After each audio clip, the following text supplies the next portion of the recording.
Salut à tous, j'espère que vous allez bien. Je suis contente de vous retrouver pour une troisième vidéo qui va être assez différente des deux précédentes. Alors, je pense que ça va même être un nouveau format, donc oui, je fais un nouveau format après deux vidéos seulement, c'est pas grave. Donc en gros, le but de ce nouveau format, ça va être de prendre une actu qui fait pas forcément la une des journaux, mais que je trouve quand même très intéressante et qui, selon moi, mérite d'être creusée. Donc aujourd'hui, on va parler d'un truc pas très drôle. Vous allez me dire, le coronavirus c'était pas drôle non plus, mais que voulez-vous, l'actualité est déprimante. Et on va parler de meurtres, et pour être encore plus spécifique, de meurtres de femmes au Mexique. Donc si ça t'intéresse, même si c'est glauque de dire ça, tu peux regarder la vidéo et ça me fera plaisir. Ok, donc l'histoire dont je vais te parler se passe au Mexique et plus précisément à Mexico, donc la capitale. Je vais te parler de Ingrid Escamilla qui a 25 ans et qui donc est mexicaine. Et en fait, Ingrid a été poignardée par son petit ami le 9 février. Et il l'a pas seulement poignardée, il l'a aussi dépecée, il lui a arraché les organes pour les jeter dans les toilettes de leur appartement. Enfin bref, un truc horrible type film d'horreur. Rien que ça, normalement, t'es choqué. Mais ce qui est encore pire, c'est que les médias ont diffusé la photo du corps d'Ingrid en première page le lendemain. Donc t'avais la une et t'avais la photo du corps d'Ingrid dessus. Et en plus, le meurtrier d'Ingrid a fait une vidéo où il avait encore du sang sur son torse et il se confessait, et cette vidéo elle a été partagée plusieurs fois sur les réseaux sociaux.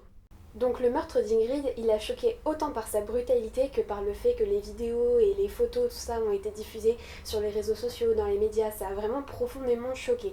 Et je me souviens d'une phrase d'une Mexicaine justement à ce propos-là qui disait « Même morte, nous méritons le respect ». Et je trouve que c'est vraiment important cette phrase et que ça dit beaucoup de choses.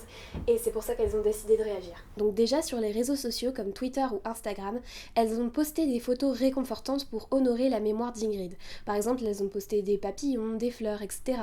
Mais elles ont fait aussi des actions un peu plus violentes. Par exemple, elles sont allées devant le siège de La Prensa, qui est un journal mexicain qui a diffusé les photos du corps d'Ingrid en une, et elles ont demandé au directeur qu'il présente ses excuses à la famille, et comme il a refusé, elles ont brûlé 3 voitures du journal. Donc le meurtre d'Ingrid, ça a vraiment créé une grosse contestation au Mexique. Par exemple, le 15 février, elles étaient des centaines de Mexicaines à manifester dans la rue et à exprimer leur mécontentement face aux violences faites aux femmes. Et c'est ça en fait le truc, c'est que Ingrid, c'est pas un cas isolé au Mexique. C'est vraiment un phénomène de société et je vais t'expliquer ça tout de suite. Ok, alors le meurtre d'Ingrid, ça s'appelle un féminicide. T'as peut-être déjà entendu le terme parce que ça fait débat en ce moment, mais peut-être que tu sais pas très bien ce que ça veut dire. Donc, un féminicide, c'est un mot valise. C'est composé de female et de homicide. Et en gros, ça veut dire le meurtre d'une femme parce qu'elle est une femme. Comme c'est pas très clair, l'Organisation mondiale de la santé, l'OMS, a fait un petit classement pour nous. D'abord, il y a les féminicides intimes, donc la femme est tuée par quelqu'un avec qui elle a eu une relation intime, comme son mari, son conjoint ou son ex, donc là c'est le cas d'Ingrid. Ensuite, il y a les crimes d'honneur. Là, la femme est tuée parce qu'on dit qu'elle a bafoué l'honneur de la famille. En gros, elle n'a pas respecté les traditions. Par exemple, elle a eu des relations sexuelles hors mariage, ou alors elle est tombée enceinte alors qu'elle n'était pas mariée. Enfin bref, et là je peux te donner l'exemple de Farzana, qui est une Pakistanaise et qui a été tuée à coups de briques par son père et ses frères parce qu'elle a épousé un homme qu'il n'approuvait pas. Et enfin, on a les féminicides qui sont liés à la dot. Alors la dot, qu'est-ce que c'est? C'est dans les familles traditionnelles, par exemple dans des familles en Inde, quand la femme se marie, elle doit donner de l'argent à la famille de son mari et c'est ce qu'on appelle la dot. Et si cette dot est trop faible, eh ben on la tue. Et enfin, il y a les féminicides non intimes. Ça veut dire que la femme ne connaît pas son agresseur, mais elle est quand même tuée parce que c'est une femme et qu'on la considère comme une moins que rien. Et là, l'exemple qui est le plus repris dans les médias, c'est Ciudad Juárez. C'est une ville mexicaine qui est surnommée la ville qui tue les femmes. Et je peux te dire que ça porte très bien son surnom parce que depuis les années 90, on a des centaines de femmes qui sont retrouvées, tuées, violées, ou alors qui disparaissent pendant des années et on finit par retrouver leur corps je sais pas où.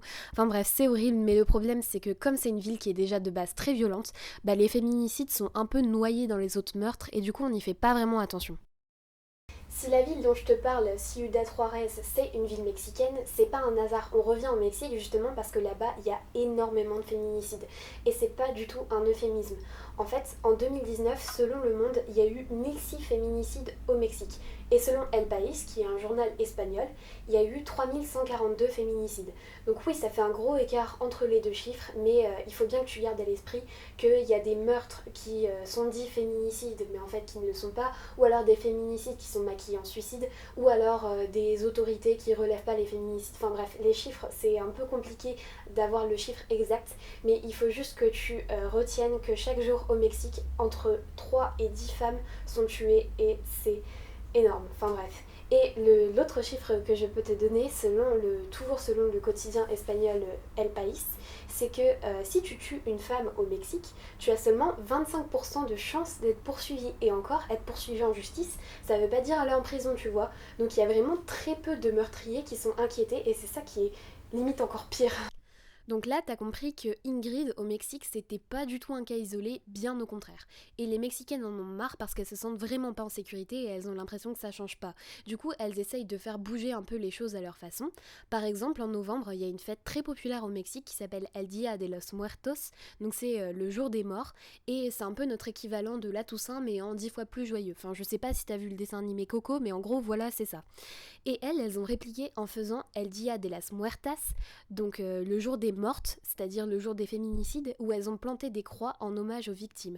Donc là, tu comprends qu'au Mexique, c'est vraiment un problème de fond, les féminicides. Et c'est pour ça que la mort d'Ingrid, tellement elle était violente et tellement elle a été exposée partout, ça a vraiment mis le feu aux poudres et c'est pour ça qu'elles font des manifestations tout le temps. Les Mexicaines sont d'autant plus saoulées que leur président, Andrés Manuel López Obrador, oui c'est super long à dire, c'est pour ça que tout le monde l'appelle AMLO, ne fait pas grand chose. En gros, AMLO, il a juste dit je suis contre les féminicides. Mais il n'a pas annoncé de plan concret, il n'a pas donné de mesures de son gouvernement, etc. Et quand les Mexicaines ont essayé d'aller plus loin en taguant le palais national, c'est là où il y a la présidence, il leur a juste dit de arrêter de peindre les murs et de faire attention à la violence parce que ça ne résolvait rien. Si tu as aimé la vidéo, n'hésite pas à mettre un pouce bleu ou à commenter ou à partager ou à t'abonner ou à faire tout ça en même temps, ça me fera vraiment super plaisir. Et d'ici là, on se retrouve pour une nouvelle vidéo la prochaine fois. Salut!